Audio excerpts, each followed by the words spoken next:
Quiz and ഫാക്സിൻ്റെ പുതിയൊരു വീഡിയോയിലേക്ക് എല്ലാവർക്കും സ്വാഗതം. ഓഗസ്റ്റ് 15 സ്വാതന്ത്ര്യദിനത്തിന് സ്വാതന്ത്ര്യദിന ക്വിസ് മത്സരത്തിൽ എപ്പോഴും ആവർത്തിച്ച് ചോദിക്കുന്ന ചോദ്യങ്ങളാണ് നമ്മൾ ഇന്നത്തെ വീഡിയോയിലൂടെ പഠിക്കാൻ പോകുന്നത്. അപ്പോൾ നമുക്കിനി നേരെ ചോദ്യങ്ങളിലേക്ക് കടക്കാം. അതിനു മുമ്പ് നമ്മുടെ ചാനൽ ഇതുവരെ നിങ്ങൾ സബ്സ്ക്രൈബ് ചെയ്തിട്ടില്ല എങ്കിൽ ഇപ്പോൾ തന്നെ നമ്മുടെ ചാനൽ ഒന്ന് സബ്സ്ക്രൈബ് ചെയ്യുക. പിന്നീട് നമ്മുടെ മറ്റെല്ലാ വീഡിയോസിലും ഉള്ളതുപോലെ തന്നെ ഈ വീഡിയോയുടെ അവസാനവും നിങ്ങൾക്കായിട്ടൊരു ബോണസ് ക്വസ്റ്റ്യൻ നൽകിയിട്ടുണ്ട്. ആ ബോണസ് ക്വസ്റ്റ്യൻ്റെ ഉത്തരം ആദ്യം ആരാണോ കമൻറ്റ് ബോക്സിൽ കമൻറ്റ് ചെയ്യുന്നത് അവരെ നമ്മൾ അടുത്ത വീഡിയോയിൽ വിന്നറായി പ്രഖ്യാപിക്കുന്നതാണ്. നമുക്ക് കഴിഞ്ഞ വീഡിയോയിലെ ബോണസ് ക്വസ്റ്റ്യൻ്റെ വിന്നർ ആരാണെന്ന് നോക്കാം. കഴിഞ്ഞ വീഡിയോയിലെ ബോണസ് ക്വസ്റ്റ്യൻ ഇതായിരുന്നു: ദണ്ഡി മാർച്ചിനെ ചായക്കോപ്പയിലെ കൊടുങ്കാറ്റ് എന്ന് വിശേഷിപ്പിച്ചത് ആരാണ്? ഇതിൻ്റെ ശരിയായ ഉത്തരം ഇർവിൻ പ്രഭുവാണ്. ഇനി നമുക്ക് ഈ ബോണസ് ക്വസ്റ്റ്യൻ്റെ വിന്നേഴ്സ് ആരൊക്കെയാണെന്ന് നോക്കാം. ദണ്ഡി മാർച്ചിനെ ചായക്കോപ്പയിലെ കൊടുങ്കാറ്റ് എന്ന് വിശേഷിപ്പിച്ചത് ഇർവിൻ പ്രഭുവാണ്. ഇനി വിന്നേഴ്സ് ആരൊക്കെയാണെന്ന് നോക്കാം. Mubashira, നിവീന VP, Rudradev, Niranjan KR, പാർവന S, Adidev AG, MS Devakrishnan, സൈബ Mariyam V, ശ്രീനന്ദു, Nirmal Krishna എന്നിവരാണ് നമ്മുടെ കഴിഞ്ഞ സ്വാതന്ത്ര്യദിന ക്വിസിലെ ബോണസ് ക്വസ്റ്റ്യൻ്റെ വിന്നേഴ്സ്. ഇതേപോലെ ഈ വീഡിയോയുടെ അവസാനവും ഒരു ബോണസ് ക്വസ്റ്റ്യൻ നൽകിയിട്ടുണ്ട്. എല്ലാവരും വീഡിയോ അവസാനം വരെ കണ്ട് ബോണസ് ക്വസ്റ്റ്യൻ്റെ ഉത്തരം കമൻറ്റ് ബോക്സിൽ രേഖപ്പെടുത്തുക. ഇനി ഈ വീഡിയോയിലെ ഒന്നാമത്തെ ചോദ്യത്തിലേക്ക് കടക്കാം. ഒന്നാമത്തെ ചോദ്യം ഇതാണ്: മലബാർ കലാപം നടന്ന വർഷം ഏതാണ്? മലബാർ കലാപം നടന്ന വർഷം ഏത്?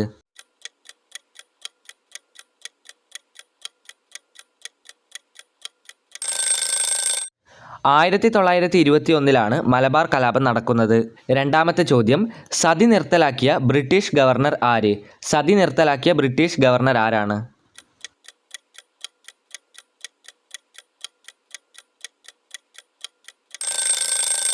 വില്യം ബെനഡിക്റ്റ് പ്രഭു എന്നാണ് സതി നിർത്തലാക്കിയ ബ്രിട്ടീഷ് ഗവർണറുടെ പേര്. മറക്കരുത്, വില്യം ബെനഡിക്റ്റ് പ്രഭു. മൂന്നാമത്തെ ചോദ്യത്തിലേക്ക് കടക്കാം. ആധുനിക കാലത്തെ മഹാത്ഭുതം എന്ന് ഗാന്ധിജി വിശേഷിപ്പിച്ചത് ഏത് സംഭവത്തെയാണ്?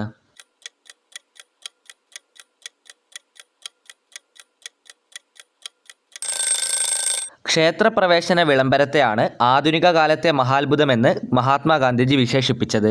നാലാമത്തെ ചോദ്യത്തിലേക്ക് കടക്കാം. തിരഞ്ഞെടുപ്പിലൂടെ ആദ്യമായി കോൺഗ്രസ് പ്രസിഡന്റായ വ്യക്തി ആരാണ്?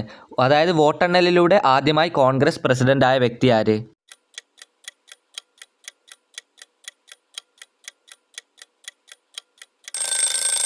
തിരഞ്ഞെടുപ്പിലൂടെ ആദ്യമായി കോൺഗ്രസ് പ്രസിഡന്റായ വ്യക്തിയാണ് സുഭാഷ് ചന്ദ്രബോസ്. മറക്കരുത്, സുഭാഷ് ചന്ദ്രബോസ്. അഞ്ചാമത്തെ ചോദ്യം: 1934 ജനുവരി 11 കോഴിക്കോട് ടൗൺ ഹാളിൽ ആരുടെ ചിത്രമാണ് ഗാന്ധിജി അനാച്ഛാദനം ചെയ്തത്?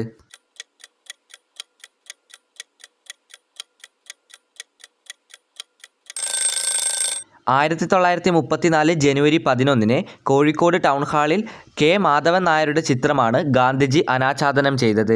ആറാമത്തെ ചോദ്യം: ജാലിയൻ വാലാബാഗ് കൂട്ടക്കൊലയിൽ പ്രതിഷേധിച്ച് സർ പദവി ഉപേക്ഷിച്ചത് ആരാണ്? അതായത് ജാലിയൻ വാലാബാഗ് കൂട്ടക്കൊലയ്ക്ക് എതിരായി പ്രതിഷേധിച്ച് ബ്രിട്ടീഷുകാർ നൽകിയ സർ എന്ന പദവി ഉപേക്ഷിച്ചത് ആരാണ്?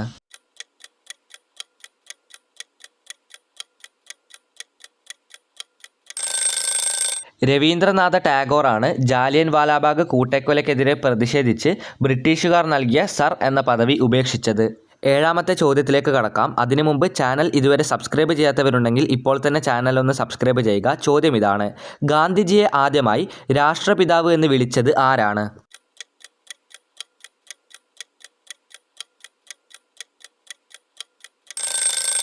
നമുക്കെല്ലാവർക്കും അറിയാവുന്നതുപോലെ ഗാന്ധിജിയാണ് നമ്മുടെ രാഷ്ട്രപിതാവ്. ഗാന്ധിജിയെ ആദ്യമായി രാഷ്ട്രപിതാവ് എന്ന് വിശേഷിപ്പിച്ചത് സുഭാഷ് ചന്ദ്രബോസാണ്.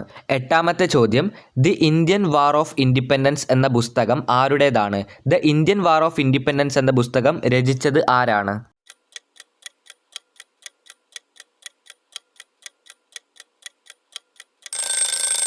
VD സവർക്കറാണ് the Indian war of independence എന്ന പുസ്തകം രചിച്ചത്.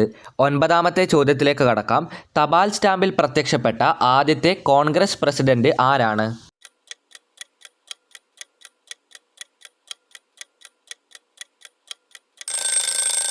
മഹാത്മാഗാന്ധിജിയാണ് തപാൽ സ്റ്റാമ്പിൽ പ്രത്യക്ഷപ്പെട്ട ആദ്യത്തെ കോൺഗ്രസ് പ്രസിഡന്റ്.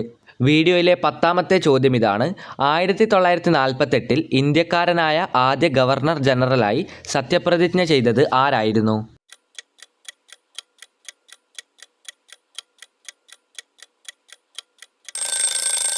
രാജഗോപാലാചാരിയാണ് 1948 ഇന്ത്യക്കാരനായ ആദ്യ ഗവർണർ ജനറലായി സത്യപ്രതിജ്ഞ ചെയ്തത്.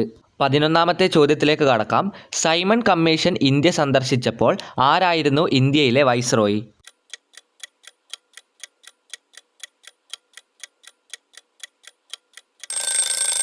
എർവിൻ പ്രഭു ആയിരുന്നു സൈമൺ കമ്മീഷൻ ഇന്ത്യ സന്ദർശിച്ചപ്പോൾ ഇന്ത്യയിലെ വൈസ്രോയി. വീഡിയോയിലെ 12ാമത്തെ ചോദ്യത്തിലേക്ക് കടക്കാം. അതിനു മുമ്പ് ഈ വീഡിയോ ഇതുവരെ ലൈക്ക് ചെയ്യാതെ കാണുന്നവരുണ്ടെങ്കിൽ ഇപ്പോൾ തന്നെ ഒന്ന് ലൈക്ക് ചെയ്യുക. 12ാമത്തെ ചോദ്യം ഇതാണ്: ദേശീയ പതാകയെ ഇന്ത്യൻ ഭരണഘടനാ നിർമ്മാണ സഭ അംഗീകരിച്ച വർഷം ഏതാണ്?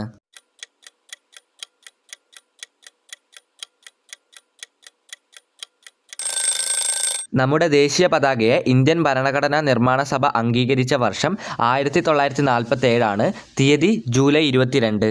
13ാമത്തെ ചോദ്യം: ഇന്ത്യൻ ഇൻഡിപെൻഡൻസ് ആക്ട് നിലവിൽ വന്നത് 1947 ഓഗസ്റ്റ് 15 എന്നാൽ ബ്രിട്ടീഷുകാർ അത് പാസാക്കിയ വർഷം ഏതാണ്?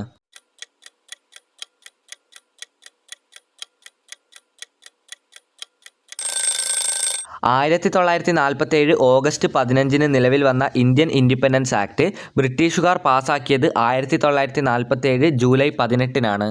അടുത്ത ചോദ്യത്തിലേക്ക് കടക്കുന്നതിന് മുമ്പ് നമ്മുടെ ക്വിസ് ആൻഡ് ഫാക്ട്സ് എന്ന യൂട്യൂബ് ചാനലിൻ്റെ വാട്സപ്പ് ഗ്രൂപ്പിനെ പറ്റി പറയുവാനുണ്ട്. അതായത് നമ്മൾ അപ്ലോഡ് ചെയ്യുന്ന എല്ലാ വീഡിയോസിലെ ചോദ്യങ്ങളും ഉത്തരങ്ങളും നിങ്ങൾക്ക് PDF രൂപത്തിൽ ലഭിക്കുന്നതാണ്.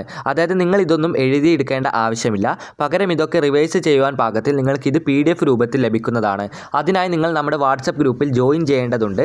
വാട്സപ്പ് ഗ്രൂപ്പിൽ ജോയിൻ ചെയ്യുവാനായി താഴെ ഡിസ്ക്രിപ്ഷൻ ബോക്സിൽ നൽകിയിരിക്കുന്ന ലിങ്ക് ഉപയോഗിച്ചുകൊണ്ട് നിങ്ങൾക്ക് ജോയിൻ ചെയ്യാൻ സാധിക്കുന്നതാണ്. അതായത് സ്വാതന്ത്ര്യ ദിനവുമായി ബന്ധപ്പെട്ട് നമ്മൾ അപ്ലോഡ് ചെയ്യുന്ന 3ാമത്തെ വീഡിയോ ആണിത്.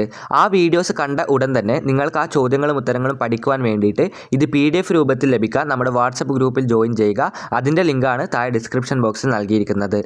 അപ്പോൾ ഈ വീഡിയോയിലെ 14ാമത്തെ ചോദ്യം ഇതാണ്: ഇന്ത്യയുടെ ദേശീയ ഫലം ഏതാണ്? ഇന്ത്യയുടെ നാഷണൽ ഫ്രൂട്ട് ഏതാണ്?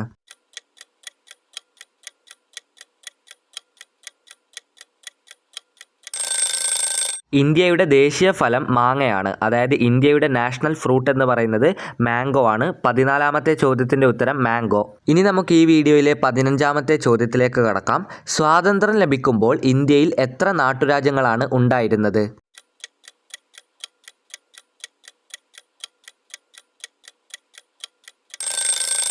ഇന്ത്യക്ക് 1947 ഓഗസ്റ്റ് 15 സ്വാതന്ത്ര്യം ലഭിക്കുമ്പോൾ ഇന്ത്യയിൽ ഏകദേശം 563 നാട്ടുരാജ്യങ്ങളാണ് ഉണ്ടായിരുന്നത്. 16ാമത്തെ ചോദ്യം ഇതാണ്: ദില്ലി ചലോ എന്ന മുദ്രാവാക്യം ഉയർത്തിയത് ആരാണ്? ദില്ലി ചലോ എന്ന മുദ്രാവാക്യം ഉയർത്തിയത് ആര്?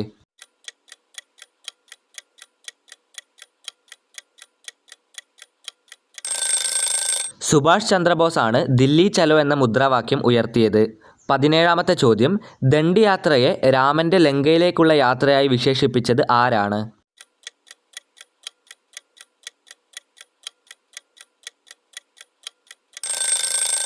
ദണ്ഡി യാത്രയെ രാമൻ്റെ ലങ്കയിലേക്കുള്ള യാത്രയായി വിശേഷിപ്പിച്ചത് സാക്ഷാൽ ജവഹർലാൽ നെഹ്റുവിൻ്റെ പിതാവായ മോത്തിലാൽ നെഹ്റുവാണ്. ദണ്ഡി യാത്രയെ ചായക്കോപ്പയിലെ കൊടുങ്കാറ്റ് എന്ന് വിശേഷിപ്പിച്ചത് ഇർവിൻ പ്രഭുവാണ്.